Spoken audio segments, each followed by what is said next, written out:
Alright, this morning we're going to be working on this Stihl MS25 chainsaw. This is a saw I actually bought back in like 2005 or 2006. My mom bought it for me when I was in high school. And it's been a very, very good, very faithful chainsaw. It's put up with a lot of crap. And a lot of riding around in the back of the truck, a lot of being left out in the weather. And finally, just the other day, it's now May of 2016, the pull rope snapped on it. I went to start it and the pull rope snapped. So, got this new little pull rope universal starter handle. I don't know what I did with the starter handle that I had for it. I wish I could find it. But we'll try to put this one on it, I guess. Unless I can find the other one. But anyway, we're going to show you how we do that. So the first thing I had to do, of course I forgot before I started making a video, but there's 4 screws here that have to be pulled out of the shield. One on each of the corners basically, but this top one actually, it appears like it holds on this handle, which it does, your bar lock, but then the shield slides underneath of it and the screw holds it all together, and then this plastic tab just slides up underneath the shield, so you actually have to take it off. But with that, you can take off the whole housing. There's your flywheel. And in here's what we're looking at. This is going to be our spring recoil system, so we'll have to get it taken apart and just rewrap a new rope on it, tie the knot and do all that good stuff, and we'll have it fixed. So I'll try to show you the steps, but I'm going to learn as I go here, so let's see what we get into. Okay, easy enough.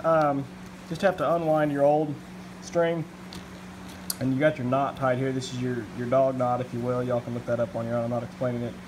That's what I always call it. This is your dog knot. Basically, it keeps your string from pulling through the reel, so you pull it out backwards and then just feed out your busted string. So let me get 2 hands here and just pull it out. So you can see this is sort of a shielded braided sort of string. You've got your inner string and then a big thicker outer string, and mine just snap. Actually snap both pieces, which makes sense. But so I got my new string here. I'm gonna feed it through, wind it to what looks like it's right, and then trim it to length. You don't want to have too long of a string. Trim it to length, and then we'll feed it through our exit hole there, and then we'll tie a similar dog knot. You feed it through your handle and tie a similar dog knot on the other end. So let's get that done. Okay, well, I was going to try to feed it in there without taking the reel off, but that proved very, very difficult just to get this string to turn a corner. Turns out you can't push a rope, physics 101.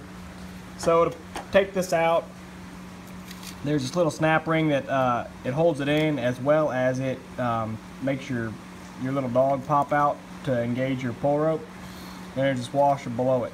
Be extremely careful with this little guy, because I pulled it off and it shot out like a rocket. Luckily it bounced off a few things enough that I saw where it went and picked it up. But it ended up over here on the floor, almost went under the fridge after it bounced off of something over here, I don't know. So don't lose that little guy, and then just slide that washer off, and then the whole thing, then the whole thing just slides up and off. Wow. What I was going to tell you was don't do something stupid like drop your housing and make this spring pop out. If you lose this spring and it unwinds, then you're in trouble.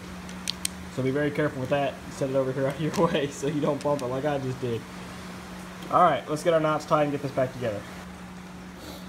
So the key when you're winding your rope, let me set my phone down here so y'all can see what I'm talking about. Maybe. Maybe not. The key when you're winding your rope, obviously make sure you wind it the right way so that when you pull your rope out, when you pull out, the wheel automatically recoils and pulls it back in. So if you turn it the wrong way, it's pretty obvious because it won't have any spring to it, and then when you pull the rope out, it just stays out. So you turn it the other way. What I noticed is interesting with this one, I don't remember this from other pull ropes. I feel like other pull ropes, you know, they're kind of tricky, but this one, so I actually turned about 1 wrap of the string going counterclockwise, and it gets real tight, and then you hear a pop sound. And you feel and you hear that spring kind of pop, and you think something must have slipped or something must have broke, but it's almost like it locks and ratchets, because then it won't unwind that 1 wrap. So I tested, you know, once I heard that pop, I tested, and of course I only had a couple inches of pull. So then I wrapped it again, another pop. Well, then I had, you know, 1.5 times pull, wrapped it again, another pop, 2.5 times pull. So it's like it saves that, I guess. It makes sense. So you just do that a couple times. Basically, you want to put enough string on here, really about a foot, maybe 18 inches, not a whole lot. Think about how, you know, short little pulls on a chainsaw.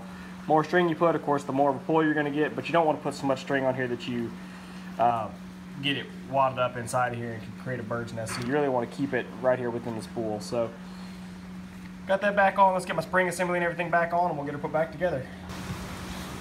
Okay, so we got our washer and our spring back on there, and that's a huge pain in the butt. But now you can see how this actually works. When you pull out on your rope here, you see how that black dog pops out? So that black dog pops out, and it actually engages with your flywheel to turn. It engages with these notches right here in your flywheel to make your flywheel turn. So that's how these things work. When you pull it, it pops out. As soon as you release it, pops back in, so that it's not there getting beat on and chewed up. It just lays right back down in there. So anyway, that was a pain. That little spring is not easy to work with because the tips of it want to dig into that plastic reel as you're trying to push it in there. They don't want to just slide right around like an easy cotter pin would. But it's together, so let's get our shield back on, and then we'll get our handle tied on, and hopefully it all works out. Okay, so got it all back on there now, screws tightened down. And of course with the string, you just feed your string in through your handle's hollow. So feed your string in through the inside, pull it through enough that you can tie your knot, trim it. Same process as the doing the anchor inside. Of course they give you about 400 feet too much string, but that's good because I can save it and have more string if this ever snaps again. Of course, who's going to keep track of the string for the next 12 years? But don't put it past me to keep it around that long. So let me get my knot tied, and I did test it. I pulled the rope out a couple times already. Now the trick is when you go to tie your knot to give you the right length, you want to have it in this relaxed position but tight. So I'll feed it all the way through, and then actually pull out about a half a turn to tie my knot, because what you want to make sure of is that when the string goes back in, it is all the way in, but also that your handle isn't sitting here dangling loose. If you tie too loose of a string, your handle will just sit here and dangle off to the side. So you want your handle to be pulled down into that hole so your handle stays upright and it's not dangling around being a safety risk. Okay, got it all slapped together, so now you can see how it works. Now this is not the proper way to do it per se, but you can put your foot on the proper, but I'm reaching over the saw. I prefer to stand on y'all's side, but I don't want my leg to block the camera. As you can see now I'm getting my pull and really only getting about 12 inches. So why not see if we can start this puppy. Choke it. Hey! Half choke. Come on.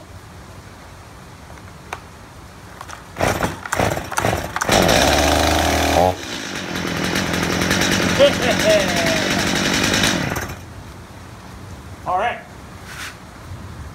See how many of you guys freaked out and shut your sound off or yanked your headphones out of your ears when I did that. But I warned you. So back together, good as new.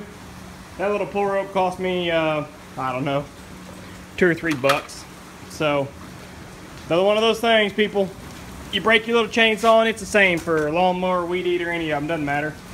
It's all the same little mechanism, same little rope. Something like that breaks, go buy yourself a pull rope. Don't take it to a small engine shop. It's going to cost you $50 or more to have them do it, plus your time to get it there. So I challenge you, do it yourself.